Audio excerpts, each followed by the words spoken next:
अभी देखिए कि हमारे पास एक चार्ज Q है और ये एक कंडक्टिंग प्लेट।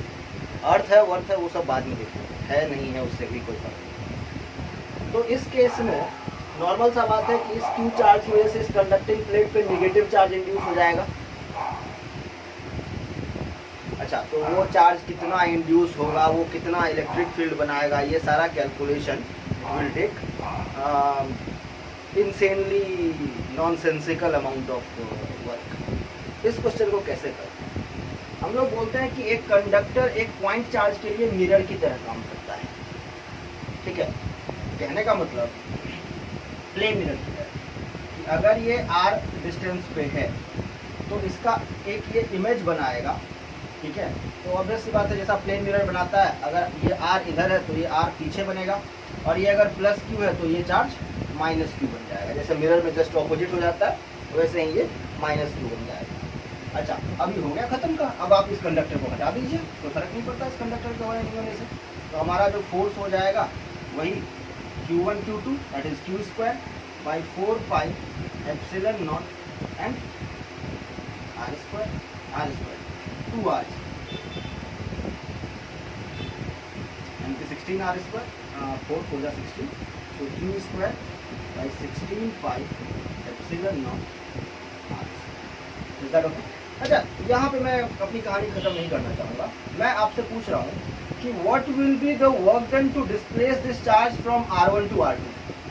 ठीक है, delta W to displace it delta W external obviously, और to displace it from R1 to R2। ये तो dW हो जाएगा अपना F dot dr।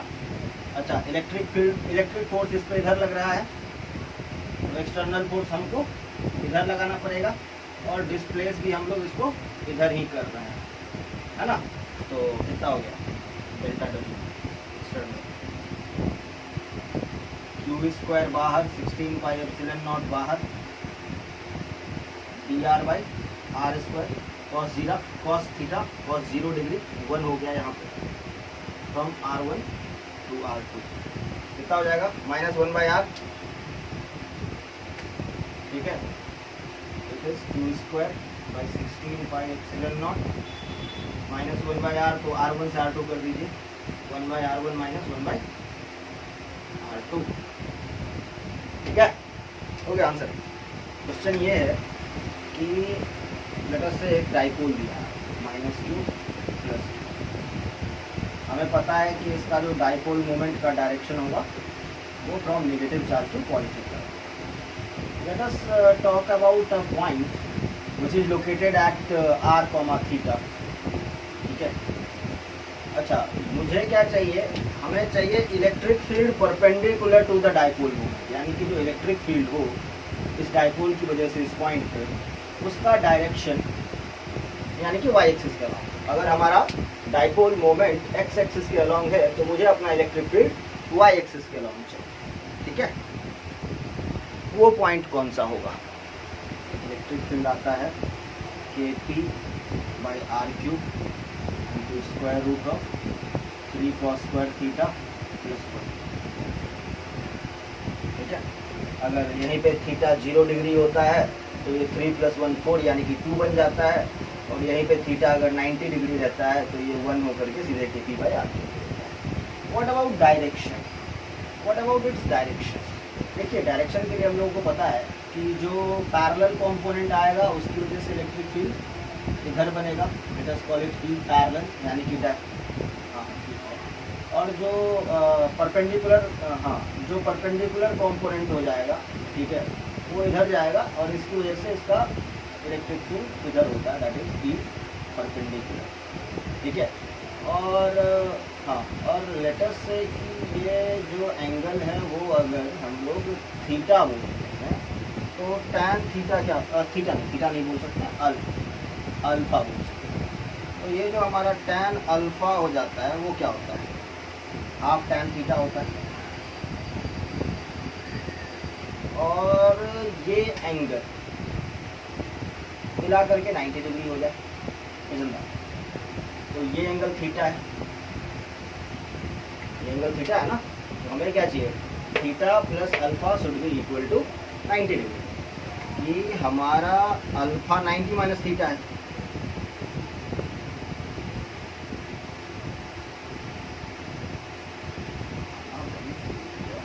One by ten लिखने में क्या दिक्कत है?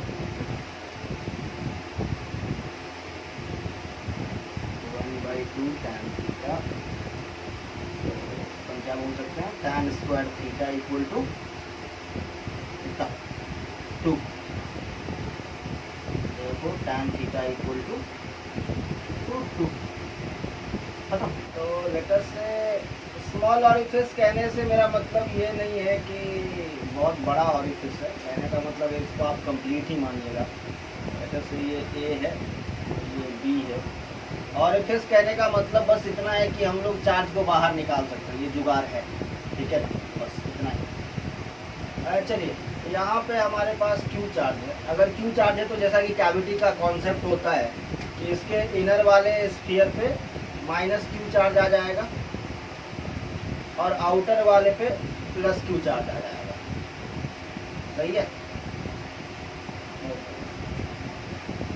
तो जब ये सेंटर पे था, ठीक है, क्यू चार्ज को भूल जाइए, क्योंकि अपना एक चार्ज खुद के ऊपर फोर्स नहीं लगा सकता है, ठीक है ना।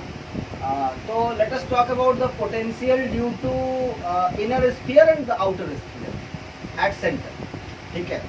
तो वी सेंटर कितना हो जाएगा इनर, अच्छा दोनों के लिए इनसाइड पॉइंट है तो के क्यू बाई द रेडियस, तो K minus Q by the radius A plus K plus Q by the radius B. Is that okay?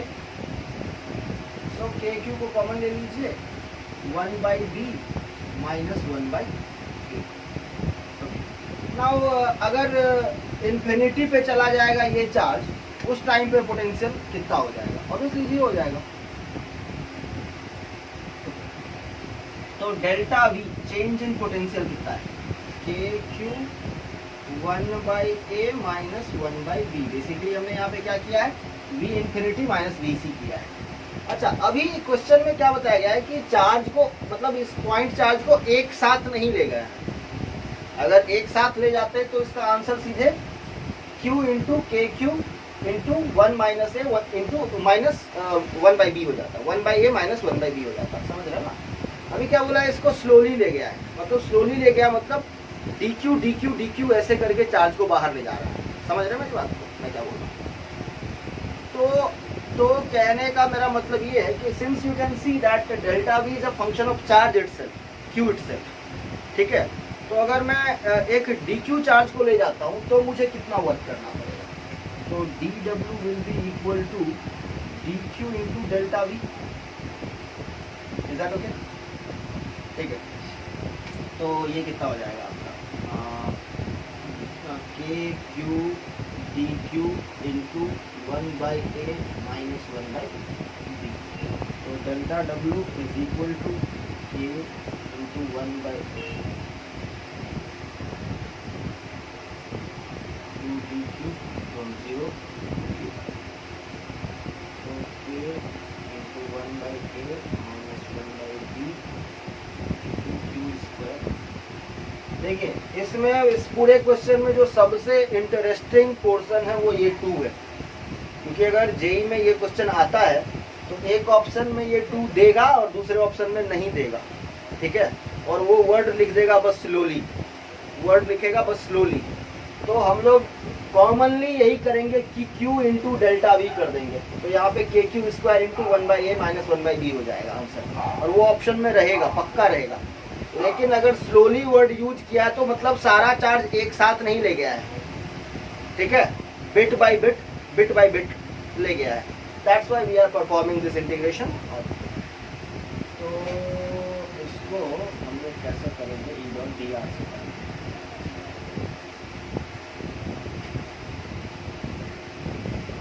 तो यहाँ पे एक चार्ज है प्लस क्यू और यहाँ पे एक चार्ज है माइनस क्यू। सेंटर O मान लेते हैं, ये रेडियस R दिया है, ठीक है ना। तो एक बात तो आपको पता है कि एलिमेंट्री रिंग यहाँ पे लेना पड़ेगा। तो let us elementary ring of radius small r and thickness obviously dr। ठीक है। अच्छा, इसको थोड़े देर के लिए डाइपोल मान लीजिए, प्लस क्यू माइनस क्यू है डाइपोल मान। तो देखिए इसको थोड़ी देर के लिए डाइपोल मान लीजिए, बस डाइपोल का जो फॉर्मूला उसमें थोड़ा सा मॉडिफिकेशन हम लोग करेंगे। इस डाइपोल के रेस्पेक्ट में इस रिंग का, एलिमेंट्री रिंग का जो भी पॉइंट है वो इसके कौन से पोजीशन पे, इक्वेटोरियल या axial, and the answer is equatorial. Am I right? तो हमारा जो डायरेक्शन ऑफ इलेक्ट्रिक फील्ड होगा उसको थोड़ा सा ध्यान दीजिएगा, वो हमेशा परपेंडिकुलर होता है। कहने का मतलब हमारा डाइपोल मोमेंट अगर इधर है तो हमारा इलेक्ट्रिक फील्ड वेक्टर जो होगा वो मोमेंट वेक्टर P होगा, तो इलेक्ट्रिक फील्ड जो होगा वो इसका ऑपोजिट होगा। कहने का मतलब इधर हो जाएगा। सही है? यानी कि इसके ऊपर में हर एक पॉइंट पे इलेक्ट्रिक फील्ड का डायरेक्शन कुछ यूं होगा। Is that okay? तो यानी कि परपेंडिकुलर ही होगा। कॉस थीटा जो हम लोग फ्लक्स के लिए कहते हैं, बेसिकली मैं यहाँ पे ये शो करना चाहता हूँ, जो कॉस थीटा होगा वो 1 हो जाएगा। एक बात तो है। अच्छा, यहाँ पे kp/r³ वाला जो फॉर्मूला है, kp बाई डिस्टेंस का क्यूब, वो वाला फॉर्मूला यहाँ पे नहीं लगा सकता, क्योंकि ये एक्चुअल में डाइपोल तो है नहीं। ये तो क्यों बस इलेक्ट्रिक फील्ड का डायरेक्शन दिखाने के लिए कर रहा हूँ, बस उतना ही काम कर रहा है। अच्छा, मैं अभी यहाँ पे क्या बोलूँगा कि इलेक्ट्रिक, क्योंकि यहाँ पे मेरे को कहीं नहीं बोला है कि L इज मच स्मॉलर। ठीक है, so electric field is going to be kp by distance square, which is L square plus radius r square raised to the power 3/2। इसी को, क्योंकि डाइपोल के एक्सिस से, डाइपोल के सेंटर से हमारे पॉइंट का डिस्टेंस स्मॉल आर। अच्छा, यहाँ पे स्मॉल आर लिखिए, ठीक है ना, क्योंकि हमारा सर्कल का जो भी पॉइंट है वो इसके डाइपोल के सेंटर से स्मॉल आर की डिस्टेंस पे है। तो यहाँ तक सही है। अच्छा, तो फ्लक्स, एलिमेंट्री फ्लक्स कितना हो जाएगा? अच्छा, के पी अब नहीं रखते हैं, पी तो हमारे अपने यूज के लिए था। P is basically q into 2L, charge into separation, right, by L square plus R square raise to the power 3/2। ये electric field into area, area कितना हो जाएगा? 2 pi small r dr। Is that okay? Cos theta is 1, theta is 0 degree, ये बात तो मैंने पहले ही बोल दिया।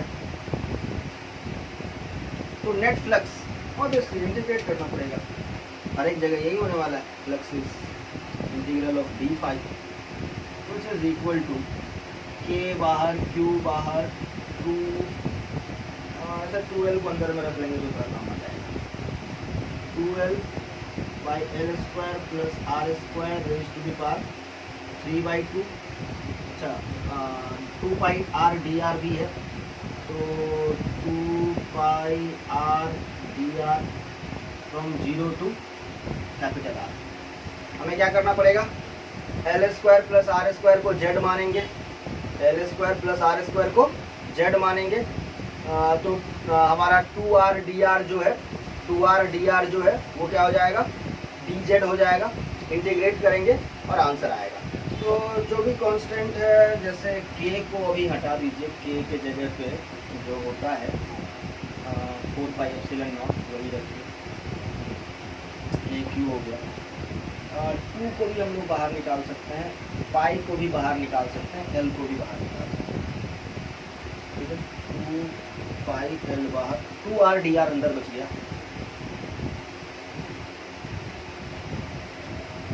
Divided by L square plus R square raise to the power 3/2। सही है? चलिए, तो 2 पाई से ये गया तो यहाँ 2 बच गया, so it is QL by 2 epsilon not. और मैं अभी बोल रहा हूँ कि R square plus L square को Z मान लीजिए, तो 2R dr dz हो जाएगा। कहने का मतलब आपका ये हो गया dz बाई z के पावर 3/2। तो इसका इंटीग्रेशन करके दिखाइए, QL बाई 2 एप्सिलॉन नॉट, ये हो गया z के पावर -3/2, तो ये हो गया z के power -3/2 plus 1 divided by -3/2 plus 1, है कि नहीं? ठीक है, तो ये कितना हो गया Q L by two epsilon naught, ये हो गया जेड के पावर -1/2 डिवाइडेड बाई -1/2, है कि नहीं, -1/2। तो ये हमारा 2 कैंसिल हो गया, माइनस बाहर आ गया, तो minus Q L into 1/√z, is that okay, epsilon naught, Q L by epsilon naught. चलिए अभी हम लोग जेड को वापस कर देते हैं, तो minus Q L by epsilon naught और 1/√z क्या था, √z था r² प्लस l² का स्क्वायर, है ना। तो और लिमिट क्या है, फ्रॉम 0 टू कैपिटल R। एक काम करते हैं, माइनस को हटा करके लिमिट स्वैप कर लेते हैं, तो Q L by epsilon naught into, अभी देखिए एक बार R के जगह 0 रखेंगे तो 1/l² दैट इज 1/l हो जाएगा, माइनस एक बार R के जगह पे R रखेंगे तो 1/√r² प्लस l² हो जाएगा, ठीक है। और L को हम लोग अगर अंदर लेके आ जाएं तो it will become Q by epsilon naught into 1 minus l by √l² plus r²। देखिए हमारे पास क्या है, एक सर्कल है, या डिस्क मान लें यहाँ, तो डिस्क मान लीजिए। अच्छा यहाँ पे एक चार्ज प्लस क्यू है और यहाँ पे एक चार्ज माइनस क्यू है, ठीक है। इलेक्ट्रिक फील्ड लाइंस के टर्म्स में सोचिएगा कि हमें तो ये भी चेक करना है ना, फ्लक्स इनकमिंग है या आउटगोइंग है। अगर एक ही डायरेक्शन में होगा तो दोनों फ्लक्स ऐड होगा, और अलग अलग होगा तो सब्ट्रैक्ट होगा। तो हमें देखना है कि दोनों चार्ज का फ्लक्स जो है इस सरफेस से वो ऐड करना है या सब्ट्रैक्ट करना है।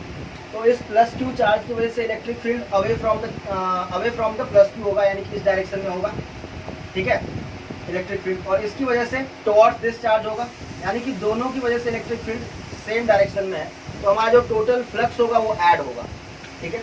अच्छा अब बात कर लेते हैं कि इस क्यू चार्ज से कितना फ्लक्स निकलेगा। तो इस क्यू चार्ज से फ्लक्स निकलेगा Q by epsilon naught, is that okay. कितने इलेक्ट्रिक फील्ड लाइंस निकलेंगे, तो क्यू बाई एप्सिलन नॉट, और वो कितने सॉलिड एंगल में फैलेंगे। 3D में ये 4 पाई, ये स्फेरिकल फैलेंगे, यानी कि पूरे स्पेस में ये 4 पाई स्टेरेडियन सॉलिड एंगल में फैल जाएंगे, आया ना, यानी कि इतने number of field lines 4 pi steradian solid angle में फैलेंगे। अच्छा हमें उनसे मतलब नहीं है, ये सॉलिड एंगल, अगर ये एंगल थीटा है तो यहाँ पे ये सॉलिड एंगल कितना बन रहा है, तो हमें पता है कि यहाँ पे ये सॉलिड एंगल बन रहा है 2 pi into 1 minus cos theta steradian. तो अभी हमें पता करना है कि हाँ, कि अगर Q by epsilon naught 4 pi steradian में फैला है तो इतने स्टेरेडियन में कितना इलेक्ट्रिक फील्ड लाइन एंटर करेगा, and the answer would be Q by epsilon naught divided by 4 पाई, तो into 4 pi into 2 pi into 1 minus cos theta. But रुकिए, ये हुआ बस प्लस क्यू की वजह से, माइनस क्यू की वजह से भी सब कुछ सेम ही रहेगा और डायरेक्शन भी सेम ही है, तो जस्ट इंटू 2 कर देते हैं। तो 4 पाई से ये 4 पाई चला गया, तो ये हो गया Q by epsilon naught 1 minus cos theta, क्या हो जाएगा, ये हमारा आर है, ये हमारा एल है, तो ये हो गया L by square root of L.